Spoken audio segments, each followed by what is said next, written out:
Bismillahirrahmanirrahim. Assalamualaikum warahmatullahi wabarakatuh.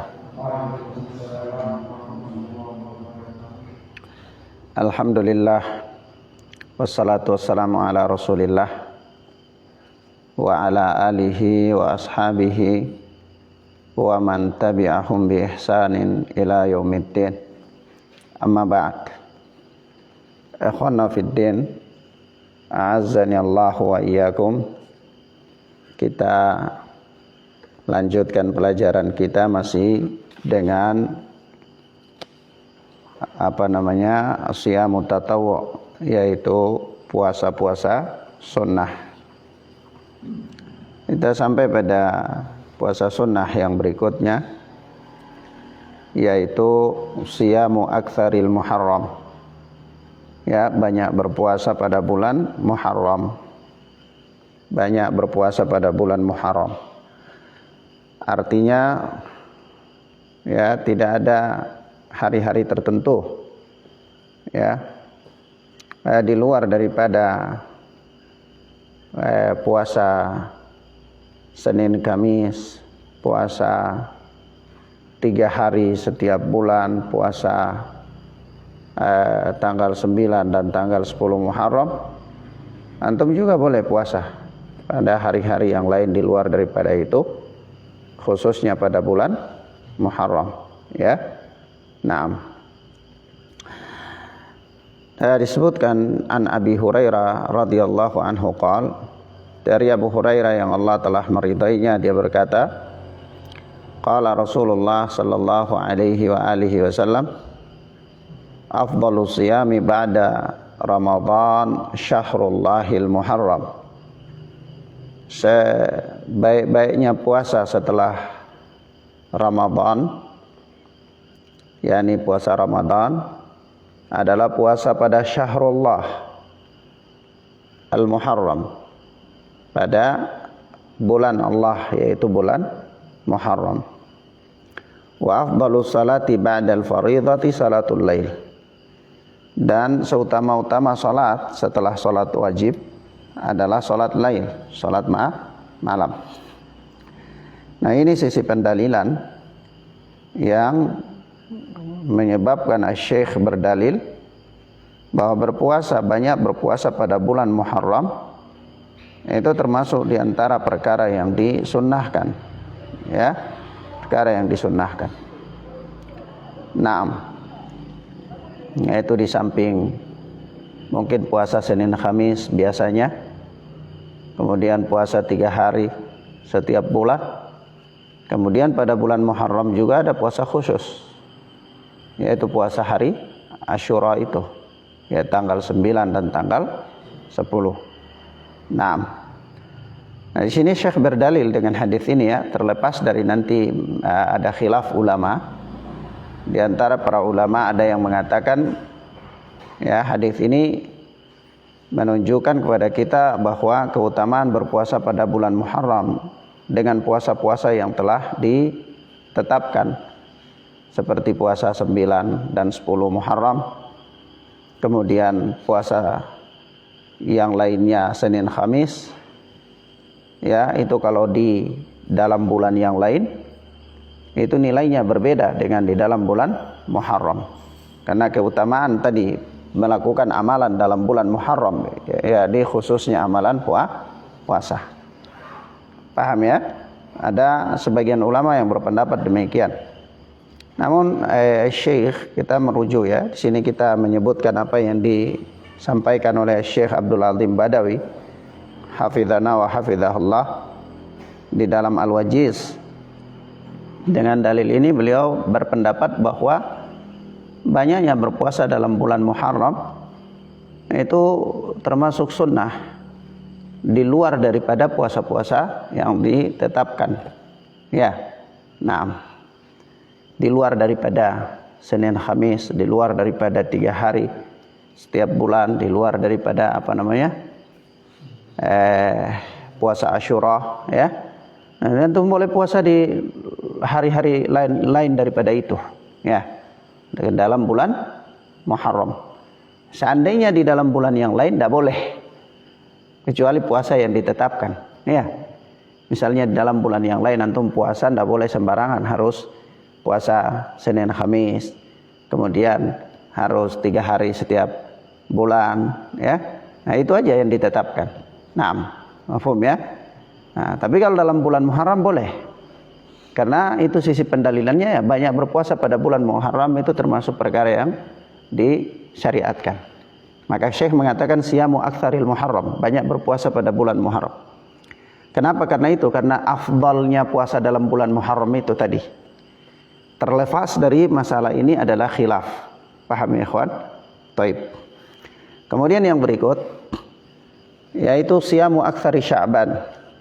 Banyak berpuasa pada bulan Sya'ban. Banyak berpuasa pada bulan Sya'ban. Ya, an Aisyah radhiyallahu taala anha qalat, dari Aisyah yang Allah telah meridainya, dia berkata, ma ra'aitu Rasulullah sallallahu alaihi wasallam istakmala siyama syahrin qattu illa syahra Ramadan. Wa ma ra'aitu fi syahrin aktsara minhu siyaman fi Sya'ban. Kata Aisyah, ma ra'aitu Rasulullah sallallahu alaihi wasallam istakmala siyama syahrin qat illa syahra Ramadan. Saya tidak pernah melihat Rasulullah menyempurnakan puasa 1 bulan full, ya, kecuali puasa Ramadan. Jadi tidak ada di hari lain, bulan lain, seutama apapun amalan untuk dilakukan di dalamnya, amalan puasa, tidak pernah Rasulullah berpuasa secara sempurna 1 bulan full dalam bulan itu, kecuali bulan Ramadan saja. Ya, nah, qat itu di situ ditulisnya qaf dan ta, ya, dibaca qat itu sama sekali, tapi kalau dibaca qit, kucing artinya, ya. Nah, ya, jadi di situ memang ya pentingnya ilmu bahasa Arab, ya. Salah baca bisa tergelincir maknanya. Nah, jadi artinya ini sebuah penekanan bahwa seumur hidup Rasulullah, sepanjang pengetahuan Aisyah, itu Rasulullah tidak pernah berpuasa secara sempurna 1 bulan. Ya, sebanyak apapun beliau puasa dalam bulan itu, kecuali bulan Ramadan saja. Naam. Wa ma ra'aituhu fi syahrin aktsara minhu siyaman fi Sya'ban. Dan aku tidak pernah melihat Rasulullah sallallahu alaihi wasallam kebanyakan berpuasa dalam 1 bulan itu fi Sya'ban, kecuali dalam bulan Sya'ban. Jadi nah di sini sisi pendalilan, ya. Sisi pendalilan bahwa dan kebanyakan yang aku lihat Rasulullah berpuasa dalam 1 bulan itu, ya, kebanyakan puasanya Rasulullah dalam 1 bulan itu fi Sya'ban, dalam Sya'ban. Jadi hampir Sya'ban itu Rasulullah di antara bulan-bulan lain yang beliau paling banyak berpuasa padanya itu bulan Sya'ban. Bulan Sya'ban. Sampai-sampai ada sebagian riwayat, ya. Ya, hadis ini dikeluarkan oleh Imam Bukhari dan Muslim dalam sahih keduanya. Tapi sebagian riwayat itu sampai Rasulullah itu berpuasa sampai pertengahan Sya'ban. Bagaimana yang disebutkan di dalam Sunan Tirmidzi, ya. Berpuasa sampai pertengahan Sya'ban. Jadi 15 hari dalam 1 bulan itu. Ya, termasuk setengah bulan itu Rasulullah berpuasa dalam bulan Sya'ban, ya. Nah, taib. Jadi itu menunjukkan bahwa di dalam bulan Sya'ban itu seorang dia berpuasa banyak berpuasa di dalamnya juga masyru', disyariatkan. Nah, hanya saja tidak boleh kalau dia tidak terbiasa berpuasa, maka tidak boleh bagi dia untuk berpuasa mulai dari pertengahan Sya'ban sampai Ramadan, masuk Ramadan, dengan maksud untuk mempersiapkan diri memasuki Ramadan. Itu tidak boleh, ya. Mafhum ya ikhwan? Tidak boleh, ya. Kalau dia tidak terbiasa untuk berpuasa, lalu begitu datangnya bulan Sya'ban, memasuki Ramadan, dia bersiap-siap untuk masuk Ramadan, dia berpuasa. Masuk pertengahan Sya'ban dia berpuasa sampai menjelang sampai Ramadan. Itu tidak boleh. Ini yang pertama. Yang kedua, sebagaimana hal ini ada dinaskan di dalam Sunan Tirmidzi, ya. Diriwayatkan riwayat tentang hal tersebut di dalam Sunan At-Tirmidzi. Yang kedua, tidak boleh berpuasa 1 hari atau 2 hari sebelum Ramadan. Ya, itu juga dalam bulan Sya'ban itu ya. Ya. Karena Sya'ban Ramadan, ya. Sya'ban Ramadan, kemudian Syawal, Dzulqa'dah, Dzulhijjah, Muharram. Maka kalau Sya'ban 1 hari atau 2 hari memasuki Ramadan, dia berpuasa, puasa sunnah. Itu tidak boleh, dilarang. Dilarang. Mafhum ya, ikhwan? Baik. Kecuali dia memang orang yang terbiasa berpuasa. Terbiasa berpuasa sunnah, puasa Senin Kamis. Kemudian hari 1 Ramadan itu jatuh di hari Sabtu atau hari Jumat, lalu dia berpuasa di hari Kamis. Boleh saja, tidak apa-apa. Karena itu kebiasaan dia. Mafhum ya? Nah, tapi kalau dia tidak terbiasa, lalu dia mau ambil ancang-ancang untuk mempersiapkan diri masuk Ramadan dengan melakukan puasa yang demikian, tetap saja tidak boleh. Meskipun dianjurkan untuk kebanyakan berpuasa pada bulan Sya'ban. Tapi dalam kondisi yang demikian tidak boleh. Ya. Nah, mafhum ya? Itu termasuk puasa yang dilarang. Termasuk puasa yang dilarang. Yang berikut di antara puasa sunnah itu adalah al-Itsnaini wal Khamis. Puasa hari Senin dan hari Kamis. Hari Senin dan hari Kamis ini umum ya, tidak terbatas. Umum. Di bulan apa saja. Di luar daripada bulan Ramadan, karena Ramadan itu kewajiban berpuasa 1 bulan full ya. Jadi tidak ada di situ puasa sunnah, tidak ada. Tapi kalau pertanyaan ya Ustaz, seorang dia terbiasa puasa sunnah Senin Kamis, lalu masuki bulan Ramadan dia berhenti dari puasa Senin Kamis, bagaimana puasanya? Maka jawabannya dia tetap mendapatkan puasa sunnah Senin Kamis itu. Nah, di sini dia tidak berpuasa Senin Kamis itu karena udurnya dia puasa wajib, yaitu Ramadan. Ya, udur syar'i itu. Ya, seandainya tidak ada udur syar'i itu, maka orang ini juga pasti dia puasa Senin Kamis karena itu merupakan kebiasaannya. Ya, maka Allah akan memberikan balasan kepadanya atas hal yang demikian itu. Sebagaimana telah berlalu ya, kita sebutkan atau kita bahas permasalahan ini ya. Naam. Puasa Senin Kamis ini adalah sunnah Rasulullah sallallahu alaihi wasallam.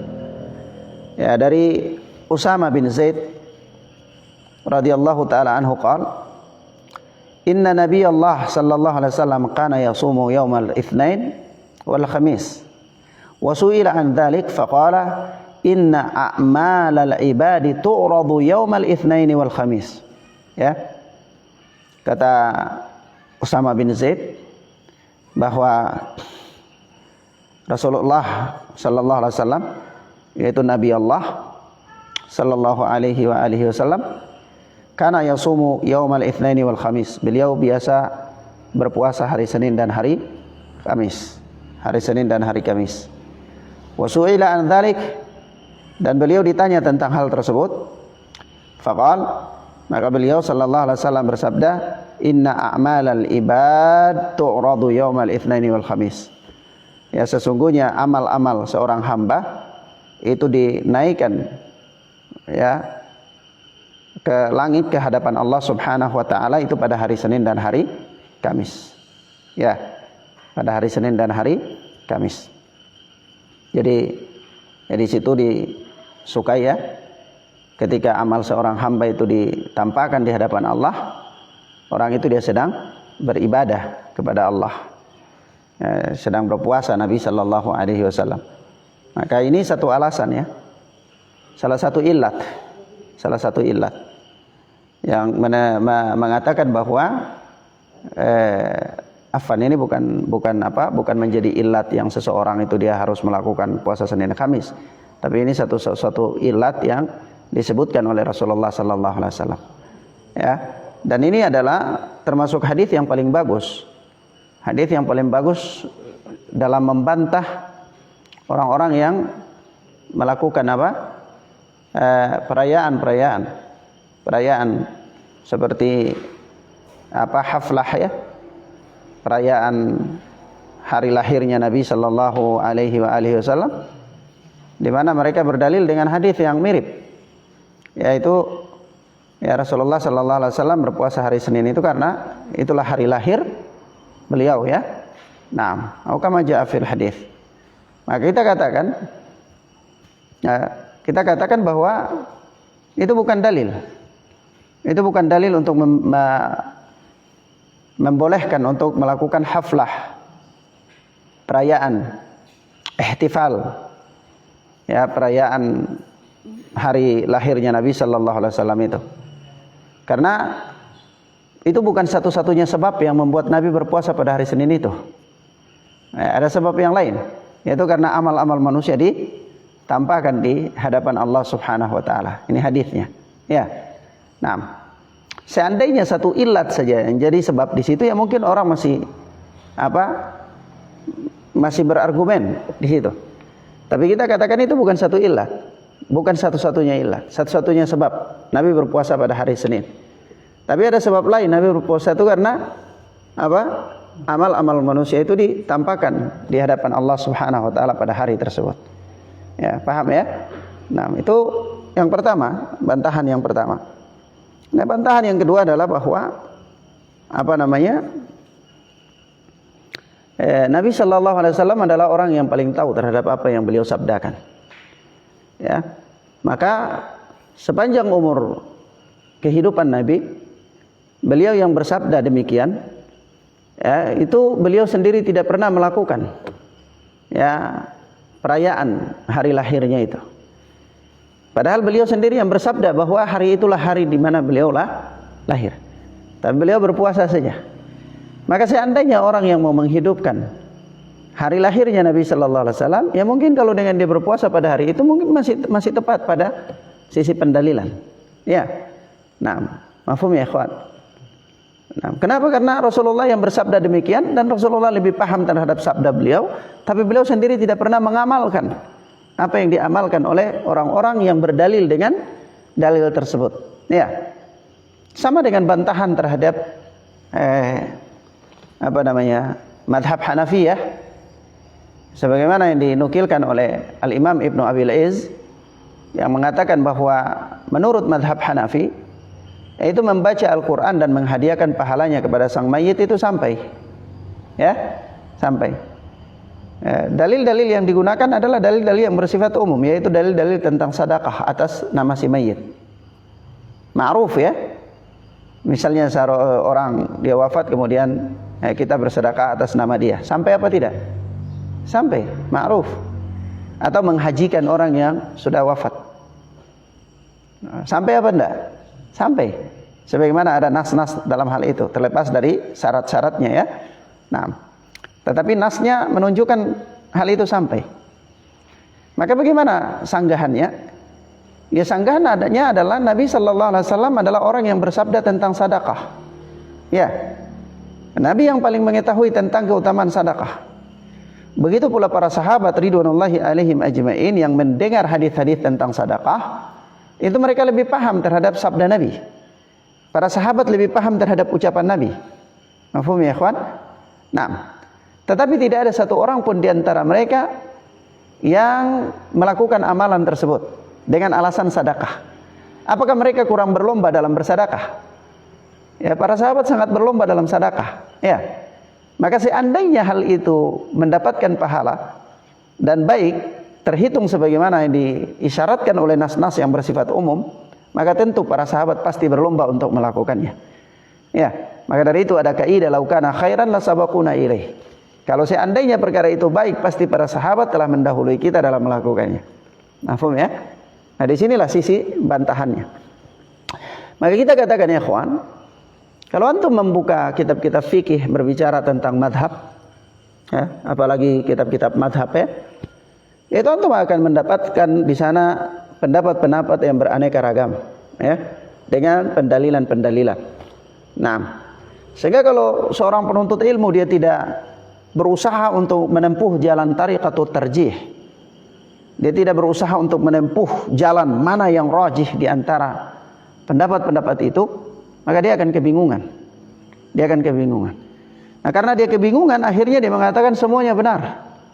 Ketika dia mengatakan semuanya benar, maka di situ tidak lagi ada pengingkaran terhadap yang namanya bid'ah. Karena tidak ada lagi bid'ah sudah akhirnya. Mafhum ya ikhwan? Karena orang yang melakukan amalan-amalan, ritual-ritual amalan yang tidak diajarkan oleh Nabi, itu juga mereka berdalil. Berdalil dengan apa? Bid'ah hasanah. Berdalil dengan bid'ah hasanah. Perkataan Ibnu Mas'ud radhiyallahu taala tentang apa? Bid'ah hasanah. Perkataan Umar radhiyallahu taala anhu juga tentang nikmat bid'ah, yakni tarawih berjamaah. Ya, nikmatul bid'ati hadi. Seutama-utamanya bid'ah itu ini, salat tarawih berjamaah. Jadi dari situlah para ulama berdalil. Maka ada di antara mereka yang membolehkan untuk melakukan bid'ah dengan alasan bid'ah hasanah. Maka ada juga ulama fikih yang membagi bid'ah itu ada sampai 6 jenis. Kalau antum buka di dalam Al-I'tisam Al-Imam Asy-Syatibi, bid'ah itu ada hukumnya sampai 6. Ya. Nah, juga ada yang disandarkan kepada Imam Syafi'i, ya, bid'ah itu terbagi menjadi 2, bid'ah mahmudah dan bid'ah madzmumah. Bid'ah yang terpuji dan tercela. Ya, misalnya. Maka akhirnya karena semua itu punya sisi pendalilan, baik apakah itu pendalilannya dengan nas yang bersifat umum atau bersifat khusus, maka semuanya berdalil. Mafhum ya ikhwan? Karena semuanya berdalil, antum mengalami kebingungan tidak menggunakan tariqatut tarjih, cara untuk merajihkan yang mana di antara pendapat para ulama, akhirnya antum akan mengatakan semuanya benar. Ketika semuanya benar, maka di situ tidak ada lagi yang namanya bid'ah yang tercela. Faham ya ikhwan? Nah, ini keliru, justru ini keliru. Justru yang demikian itu keliru. Maka kita katakan nas-nas yang bersifat umum harus dikembalikan kepada nas-nas yang bersifat khusus. Itu pertama. Yang kedua, nas-nas yang belum dapat dipahami dengan tegas harus dikembalikan kepada pengamalan para sahabat. Harus dikembalikan kepada pengamalan para sahabat ridwanullahi alaihim ajmain. Dengan demikian maka kita selamat. Maka itulah fungsi adanya manhaj salaf. Adanya manhaj salaf. Maka manhaj salaf itu manhaj yang membawa suatu keberuntungan dan membawa kebahagiaan, memberikan jalan keluar dari kebingungan dalam permasalahan agama. Maka kalau ditanyakan Ustaz, bolehkah seseorang bernisbah kepada manhaj salaf? Maka misalnya dikatakan anta salafi, lalu dia mengatakan ana salafi. Bolehkah demikian? Bukankah itu adalah hizbiyah? Itu adalah kekelompokan? Maka kita katakan bukan. Itu bukan kekelompokan. Bahkan seorang dia menyandarkan diri sebagai seorang salafi dan dia berbangga dengannya, itu masyru', disyariatkan. Karena tidaklah dikenal dengan madhab salaf kecuali kebaikan, sebagaimana yang dikatakan oleh Ibnu Taimiyah rahimahullah. Ya. Nah, sebagaimana begitu pula ketika orang dia bernisbah kepada kebid'ahan, itu adalah tercela. Ya, antum bernisbah kepada keburukan itu tercela apa tidak? Tercela. Berarti bernisbah kepada kebaikan itu terpuji apa tidak? Terpuji. Kalau terpuji ya kenapa tidak boleh? Ya, mafhum ya ikhwan. Ada orang yang bingung di sini juga. Ada yang bingung. Lalu memberikan syubhat bahwa tidak boleh kalau antum ditanya salafi, tidak boleh katakan salafi itu hizbiyah. Katakan saja saya muslim. Karena di zaman Rasulullah itu tidak ada yang namanya salafi, yang ada cuma muslim. Nah, ini dibantah oleh para ulama. Ya, sudah dibantah oleh para ulama. Dibantah oleh Yahya An-Najmi rahmatullah alaih, dibantah oleh Syekh Shalih Fauzan, dibantah oleh Syekh Ibnu Utsaimin, dan bahkan Ibnu Taimiyah rahimahullah jauh hari tahun 600 sekian Hijriah sudah membahas itu, berbangga dengan madhab salaf itu dhahir. Ya, sebagaimana orang berbangga dengan kebaikan bukan untuk kesombongan tapi menampakkan kebaikan itu masyru'. Ya, disyariatkan. Untuk apa? Untuk furqan, untuk membedakan antara yang hak dengan yang batil. Antara yang hak dengan yang batil. Nah, mafhum ya ikhwan? Paham ya? Baik. Kemudian yang berikutnya di antara puasa sunnah adalah salasatu ayyamin min kulli syahrin. Puasa 3 hari setiap bulan. Ini mengiringi bulan berjalan ya. Mengiringi bulan berjalan. Maka di dalam puasa 3 hari ini, dia termasuk di antaranya itu ayyamul bid. Ya. Jadi kalau antum sudah berpuasa ayyamul bid, maka itu sudah cukup. Kalau antum tidak berpuasa pada ayyamul bid, antum berpuasa 3 hari, itu juga sudah cukup. Ya. Bagaimana konteks pelaksanaannya sampai dia bisa dikatakan ayyamul bid dan dia bukan dikatakan ayyamul bid? Yang kita sebutkan di sini ada hadis-hadis. Kata Abdullah bin Amr radhiyallahu taala anhuma, qala li Rasulullah sallallahu alaihi wasallam sum min kulli syahrin 3 ayyamin. Abdullah bin Amr berkata bahwa Rasulullah sallallahu alaihi wasallam qala li, bersabda kepadaku. Yani Rasulullah bersabda kepadaku. Kata Rasulullah, sum min kulli syahrin 3 ayyamin. puasalah 3 hari setiap bulan. Puasalah 3 hari setiap bulan. Fa innal hasanata bi asyri amsalha, karena satu kebaikan itu dilipat gandakan 10. Ya, wa dzalika mithlu siyamid dahri. Kalau begitu, dengan demikian maka puasa 3 hari setiap bulan itu sampai 1 tahun 12 bulan itu, maka seolah-olah Anda berpuasa 1 tahun. Ya, karena kalau 3 hari, 1 hari kali 10 berarti 3 hari itu 30, berarti sama Anda puasa 1 bulan. Kalau dilakukan 12 bulan berarti sama Anda berpuasa 12 bulan, berarti 1 tahun. Paham maksudnya? Di antara puasa 3 hari 1 bulan dalam 3 hari dalam 1 bulan itu adalah keutamaannya sama seperti Anda berpuasa 1 tahun.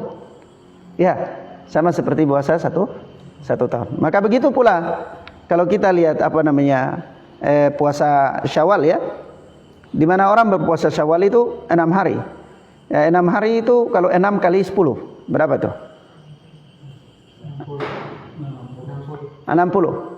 Dikalikan dengan Ramadan 1 bulan berapa? 1 bulan 30 hari, 30 kali 10 berapa? 300. 300 tambah 60 berapa? 1 tahun enggak? 1 tahun. Jadi orang dia puasa Ramadan 1 bulan dan dia puasa 6 hari Syawal, maka seolah-olah dia puasa 1 tahun. Maka kata Nabi itu kana kasiyamid dahri, seperti dia puasa 1 tahun. Paham ya kawan? Ya. Paham ya? Baik. Kemudian